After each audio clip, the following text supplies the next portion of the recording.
कि हजरत उमर के जीवन की एक बड़ी प्यारी घटना याद आ गई कि एक बार उन्हों का दुश्मन जो नाल दा बादशाह सी, नाल दे देश का बादशाह सी, उन्हें हजरत उमर नूं खत्म करने वास्ते अपने एक गुलाम नूं भेजिया और उन्होंने कुछ इतर दिते, इतर कहते सेंट नूं, और नाल एक जहर की शीशी दी और ये गल कही कि पहला इतर दई, जदों इहदी स्मैल वो लैणगे सोहनी लगेगी, फिर नाल ही इतर विच जहर की शीशी रख दई।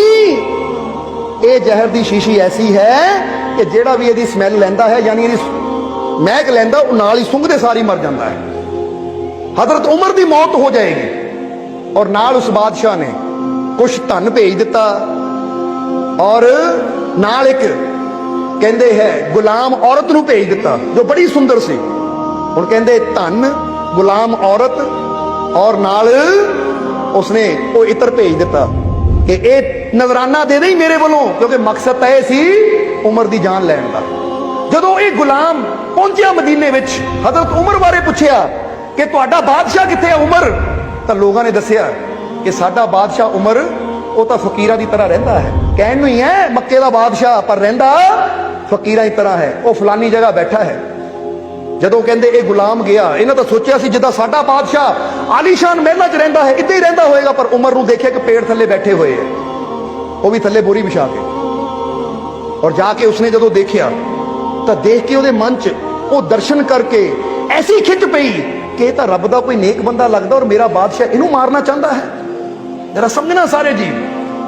हुण कहंदे वो गुलाम दे मन च इदां दी भावना पैदा हुई, उन्हें उमर नूं कहा, हजरत उमर मैनू फलाने बादशाह ने भेजा है, तुहाडे वास्ते कुछ नजराना लैके आया हाँ। तो उमर ने कहा किहड़ा नजराना? उन्हें दसिया जी आ दौलत। वो कहंदे मस्जिद नबवी बन रही है, यानी हजूर दा मदीना बन रहा है, बहुत अच्छा है, इनू मैं कबूल करदा, ये मस्जिद बनाने के काम आएगी, क्योंकि उसले मदीने का काम चल रहा सी जिथे हजूर मुहम्मद की मज़ार है। फिर उन्हें कहा मैं एक गुलाम भी लेके आया, यानी लड़की नूं कहा जाता है गुलामां नूं, ये लेके आया हाँ। हजरत उमर ने जदों ओदी तरफ देखिया तो देख के क्या सुभान अल्लाह, परमात्मा ने बड़ी अच्छी सूरत पैदा की है। फिर हजरत उमर ने एक नाल ही नौजवान बैठा सी जिहदी शादी नहीं हुई सी, हजरत उमर ने कहा ऐ नौजवान तू इस नाल शादी करना चाहता हाँ? वो कहता जी हाँ। कहते फिर जा, ये मैं तेरे इख्तियार च दिती, तेरा अज निकाह पढ़िया जाएगा, अज तो ये तेरी पत्नी है। वो गुलाम बड़ा हैरान रह गया, कहता मैं तो सोचा सी तां साडे बादशाह कोई चीज पसंद आ जाए मेरी, पर इन्हां दे अंदर तो कोई असर ही नहीं है। फिर उन्हें हजरत उमर ने कहा होर की चीज है, उन्हें इतर पेश किया, कहता जी आ ओ इतर है जिहड़ा बड़ा कीमती, एक बार कपड़े नूं लग जावे तो कपड़ा धो धो के फट जाता, पर इतर दी स्मैल ओदी महक नहीं जाती। हजरत उमर ने कहा लिया फिर, ये मेरी हजूर दी मज़ार ते सुटन दे काम आएगा, क्योंकि मेरे हजूर दी मज़ार चों महक आनी चाहिए, मेरे मुर्शद दी मज़ार चों। ये आशिक दा प्रेम।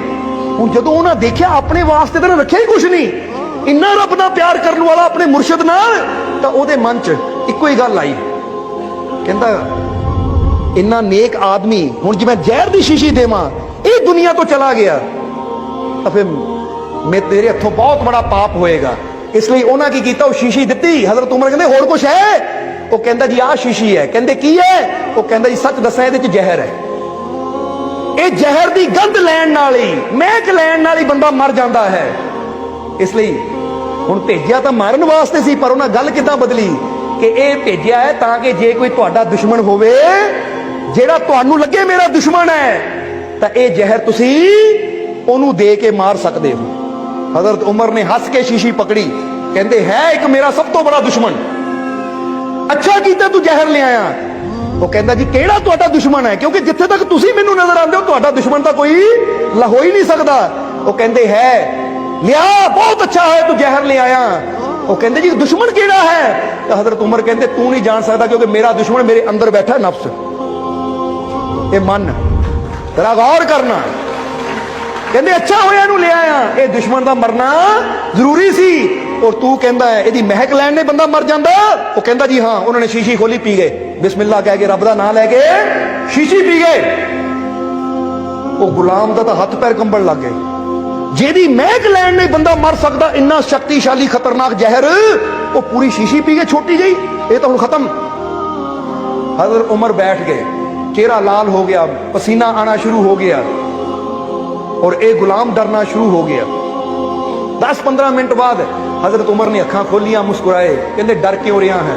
फिक्र ना कर, मैं अपने मालिक के विश्वास से जहर पीता है और मेरे मालिक की ताकत है जहर नालों बहुत बड़ी है। जिदा मीरा ने सतगुर के भरोसे जहर पी लिया सी ना, तो जहर ने उन्हें कुछ नहीं बिगाड़िया। हजरत उमर ने की साबित किया? वो कहते दुनिया के कोई भी जहर ओदी रहमत तो बड़ा नहीं है। इसलिए ये मिसाल तुहानू क्यों दसी कि तुहाडे जीवन च भी कई बार असीं की करते, छोटी छोटिया चीज़ों तो डरते रहते। आ खा लिया मैनू कुछ हो जाएगा, आ खा लिया मैनू किसी ने दे दिता, कोई लड्डू दे दिता मैनू किसी ने कर दिता, वो भी वहम है, मैनू कुछ हो जाएगा। याद रखो, अपने मालिक ते इन्ना भरोसा रखो, ਉਹਦਾ नाम लैके जो भी खाइए ਉਹਨੂੰ याद करके भोजन करिए, तो फिर किसी भी चीज़ च इन्नी ताकत है नहीं जो साडा कुछ बिगाड़ सके। बस अपनी सुरती, अपना ध्यान अपने मालिक वाल रखना है।